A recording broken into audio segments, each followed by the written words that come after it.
Hi. Popcorn తింటే popcorn lung అనే ఒక డేంజరస్ డిసీజ్ వస్తుందా? రండి నిజమేంటో తెలుసుకుందాం. పాప్కార్న్ లంగ్ అంటే బ్రాంకియోలైటిస్ ఆబ్లిటరెన్స్ అనే ఒక లంగ్ డిసీజ్. ఇది ఫస్ట్ టైం మైక్రోవేవ్ పాప్కార్న్ ఫ్యాక్టరీస్లో పనిచేసే వర్కర్స్లో గమనించారు. ఇది బటర్ ఫ్లేవర్ యాడ్ చేసేటప్పుడు డైఅసిటైల్ అనే ఒక విషవాయువు రిలీజ్ అవ్వడం వల్ల ఈ పాప్కార్న్ లంగ్ వస్తుంది. అయితే ఈ పాప్కార్న్ లంగ్లో ముఖ్యంగా మనకి స్మాలర్ ఎయిర్వేస్ అబ్స్ట్రక్ట్ అవుతాయి. దానివల్ల ఈ ఊపిరితిత్తుల్లో వాచినట్టుగా జరగడము, అలాగే ఆయాసము, దగ్గు కంటిన్యూస్గా ఉండడం లాంటి సిమ్టమ్స్ గమనిస్తాం. అయితే దీంతో ప్రాబ్లం ఏంటంటే మన రొటీన్గా ఆస్తమాకు ఏదైతే మందులు వాడతామో అలాంటి మందులు ఈ జబ్బుకి పనికిరావు. దీనికి ముఖ్యంగా మనం సిటీ స్కాన్ ద్వారా డయాగ్నోస్ చేయాలి. అలాగే ట్రీట్మెంట్ అనేది చాలా కష్టం.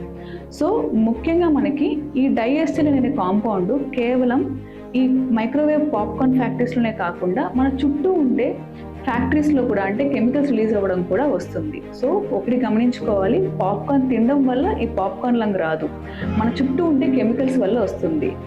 Stay safe. Thank you so much.